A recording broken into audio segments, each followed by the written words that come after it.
ಎಲ್ಲರಿಗೂ ನಮಸ್ಕಾರ. ಇವತ್ತು ಕರ್ನಾಟಕ ಟಿಪ್ಪು ಸುಲ್ತಾನ್ ಸೇನಾ ಕಚೇರಿಯಲ್ಲಿ ಇವತ್ತು ನಿಮ್ಮ ಮಾಧ್ಯಮ ಮುಖಾಂತರ ಸುದ್ದಿಗೋಷ್ಠಿಯನ್ನು ಕರೆಸಿ ನಾನು ಮಾತಾಡಬೇಕಾಗುತ್ತೆ. ನಮ್ಮ ಕೋಲಾರ ಶಾಸಕರಾದಂಥ ಪುತ್ತೂರು ಮಂಜುನಾಥ್ ಅವರು 2 ದಿವಸ ಮುಂಚಿತವಾಗಿ ಒಂದು ಮಾಧ್ಯಮ ಮುಖಾಂತರ ಒಂದು ಹೇಳಿಕೆಯನ್ನು ಕೊಟ್ಟಿದ್ದಾರೆ. ನಮ್ಮ ಮೈಸೂರ ಮಹಾರಾಜರ ಹೆಸರಿಗೆ ಮೈಸೂರು ವಿಮಾನ ನಿಲ್ದಾಣಕ್ಕೆ ಮಡಗಬೇಕಂತ ಬಿಟ್ಟಿದ್ದು ಅವರು ಹೇಳಿಕೆಯನ್ನು ಕೊಟ್ಟಿದ್ದಾರೆ. ಅದೇ ರೀತಿ ನಮ್ಮ ವಿಧಾನಸೌಧದಲ್ಲಿ ಅನೇಕ ಕಾಂಗ್ರೆಸ್ ಶಾಸಕರು ಸಚಿವರು ಟಿಪ್ಪು ಸುಲ್ತಾನ್ ಹೆಸರು ಹಿಡಬೇಕಂತದ್ದು ಮೈಸೂರು ವಿಮಾನ ನಿಲ್ದಾಣಕ್ಕೆ ಪ್ರಸ್ತಾಪವನ್ನು ಕೇಂದ್ರ ಸರ್ಕಾರಕ್ಕೆ ಕಳಿಸೋಕ್ಕೆ ಅವರು ಸಿದ್ಧ ಆಗಿದ್ದಾರೆ. ನಮ್ಮ ಕೋಲಾರ ಶಾಸಕರು ಇವತ್ತು ಏನು ಮೈಸೂರು ರಾಜರು ಹೆಸರಿಗೆ ವಿಮಾನ ನಿಲ್ದಾಣಕ್ಕೆ ಮಾಡಬೇಕು ಅಂತದ್ದು ಏನು ಅವರು ಹೇಳಿಕೆಯನ್ನು ಕೊಟ್ಟಿದ್ದಾರೆ. ಮೈಸೂರು ಮಹಾರಾಜರ ಮೇಲೆ ನಮಗೆ ಅಪಾರ ಗೌರವ ಇದೆ. ನಾವು ಅವ್ರಿಗೆ ಗೌರವ ಸ್ಥಾನದಿಂದ ನಾವು ನೋಡ್ತೀವಿ. ಅವ್ರ ಹೆಸರು ಮಡಗೋದು ಬಿಡೋದು ಸರ್ಕಾರ ಬಿಟ್ಟಿದ್ದು. ನಮ್ಮ ಕೋಲಾರ ಶಾಸಕರು ಈ ಹೇಳಿಕೆಯಿಂದ ನಮ್ಮ ಅಲ್ಪಸಂಖ್ಯಾತರಿಗೆ ಬಹಳ ನೋವಾಗಿದೆ. ನಾವು ಆ ಹೇಳಿಕೆಯನ್ನು ಖಂಡಿಸ್ತಾ ಇದ್ದೀವಿ.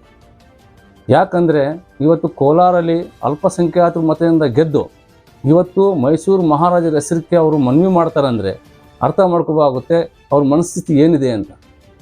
ಹೋದ್ಸಲಿ MP ಎಲೆಕ್ಷನ್ಗೆ RSS ಏಜೆಂಟಾಗಿ ಕೆಲಸ ಮಾಡಿದಂಥ ಪುತ್ತೂರು ಮಂಜುನಾಥ್ ಅವರು ಈ ಸಲ ಮತ್ತೆ MP ಎಲೆಕ್ಷನ್ ಬರ್ತಾ ಇದೆ. ಆ MP ಎಲೆಕ್ಷನ್ಗೆ ಮತ್ತೆ RSS ಬುದ್ಧಿ ತೋರಿಸ್ತಾ ಇದ್ದಾರೆ ಅಂತ ಹೇಳ್ಬಿಟ್ಟು ನಮಗೆ ಅನುಮಾನ ಇದೆ. ಆದ್ದರಿಂದ ನಾನು ಮನವಿ ಮಾಡೋದೇನೆಂದರೆ ನಮ್ಮ ಪುತ್ತೂರು ಮಂಜುನಾಥ್ ಅವ್ರಿಗೆ, ನೀವು ಮುಸಲ್ಮಾನ್ ಮತದಿಂದ ಗೆದ್ದು ಇವತ್ತು ಈ ಥರ ಮನಸ್ಥಿತಿ RSS ಮನಸ್ಥಿತಿಯಲ್ಲಿ ಹೋಗಿದ್ದೀರಿ ಅಂದರೆ ಇವಾಗ ನಿಮಗೆ ನಮ್ಮ ಕರ್ನಾಟಕ ಟಿಪ್ಪು ಸುಲ್ತಾನ್ ಸೇನಾ ವತಿಯಿಂದ ನಿಮಗೊಂದು ಚಾಲೆಂಜ್ ಆಗಿ ನಾವು ತಗೋಬೇಕಾಗುತ್ತೆ. ನೀವು ರಾಜೀನಾಮೆ ಕೊಡಿ. ರಾಜೀನಾಮೆ ಕೊಟ್ಟು ಇವತ್ತು ನೀವು ಮತ್ತೆ ನಿಂತ್ಕೊಳ್ಳಿ ಎಲೆಕ್ಷನ್ಗೆ, ನೋಡೋಣ ಯಾರು ಗೆಲ್ಲಿತಾರೆ ಅಂತ ಗೊತ್ತಾಗುತ್ತೆ. ಮುಸಲ್ಮಾನ್ ಮತಗಳಿಂದ ನೀವು ಇವತ್ತು RSS ಏನು ಸ್ಥಿತಿ ತೊಗೊಂಡು ಮಡಗಿದ್ದೀರಿ ಕೋಲಾರಲ್ಲಿ, ಇವತ್ತು ಮುನ್ಸ್ವಾಮಿ ಏಜೆಂಟ್ ಆಗಿದ್ದೀರಾ ಅಂತ ನಾನು ಹೇಳ್ತೇನೆ. ಇವಾಗ ಮತ್ತೆ ಎಲೆಕ್ಷನ್ ಏನು ಬರ್ತಾ ಇದೆ ಅದಕ್ಕೆ ಈ ಹೇಳಿಕೆಯನ್ನು ಕೊಟ್ಟು ಮುಸಲ್ಮಾನರಿಗೆ ಗೊಂದಲಕ್ಕೆ ವ್ಯಕ್ತಪಡಿಸಿದ್ರೆ ನೀವಲ್ಲ. ಈ ಥರ ಹೇಳೋದು ಬಹಳ ತಪ್ಪಾಗಿದೆ.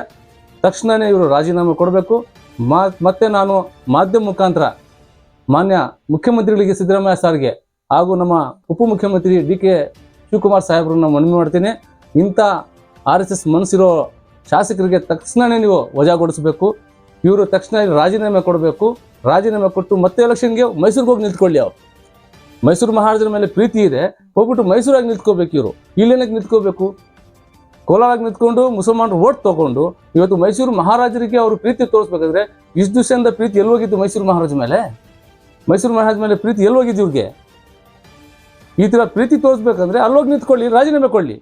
ಅವರು ಹಣದ ಬೆಲೆ ತೂಕ ಮಾಡಿಕೊಂಡು ಇವ್ರಿಗೆ ಚಾಲೆಂಜ್ ಮಾಡಿಕೊಂಡು ಮಾಡಬೇಕಂದ್ರೆ ತಕ್ಷಣವೇ ಸ್ವಲ್ಪ ಆದರೂ ನಾಚಿಕೆ ಮಾನ ಮರ್ಯಾದೆ ಏನೇನ ಇದ್ರೆ ತಕ್ಷಣ ರಾಜೀನಾಮೆ ಕೊಡಬೇಕು. ಇವರು ರಾಜೀನಾಮೆ ಬಿಟ್ಬಿಟ್ಟು ಮೈಸೂರು ಮಹಾರಾಜರ ಹೆಸರಲ್ಲಿ ನಿಂತ್ಕೊಳ್ಳಿ ಎಲೆಕ್ಷನ್ಗೆ. ನಾವು ಬೇಡ ಅಂತ ಹೇಳೋದಿಲ್ಲ. ಪ್ರಜಾಪ್ರಭುತ್ವದಲ್ಲಿ ಎಲ್ಲರಿಗೂ ಹಕ್ಕಿದೆ ನಿಂತ್ಕೊಳ್ಳಿ. ಮೈಸೂರು ಮಹಾರಾಜರ ಹೆಸರು ಮೇಲೆ ನಿಂತ್ಕೊಂಡು ಗೆಲ್ಲಿ ನೋಡೋಣ. ಇದು ಕರ್ನಾಟಕ ಟಿಪ್ಪು ಸುಲ್ತಾನ್ ಸೇನಾ ವತಿಯಿಂದ ಇವತ್ತು ಮಾನ್ಯ ನಮ್ಮ ಶಾಸಕರಿಗೆ ಮನವಿ ಮಾಡೋದಂದರೆ ಅಂತ ಹೇಳಿಕೆ ಕೊಡೋದು ಬಿಡಬೇಕು.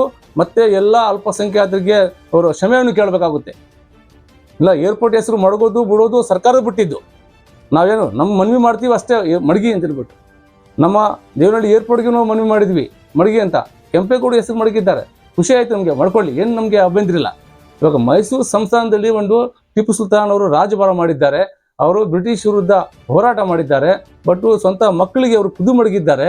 ಅಂಥ ವ್ಯಕ್ತಿ ಹೆಸರು ಮಡಗಿದ್ದು ತಪ್ಪೇನಿಲ್ಲ ಅಂತದ್ದು ನಮ್ಮ ಉದ್ದೇಶ.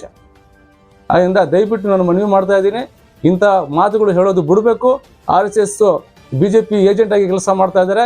ತಕ್ಷಣ ನಮ್ಮ ಮುಸಲ್ಮಾನರು, ಅಲ್ಪಸಂಖ್ಯಾತರು, ಜಾತಿತ್ವ ಎಲ್ಲ ಅರ್ಥ ಮಾಡ್ಕೋಬೇಕು ಈ ಮನಸ್ಥಿತಿ ಏನಿದೆ ಅಂತ.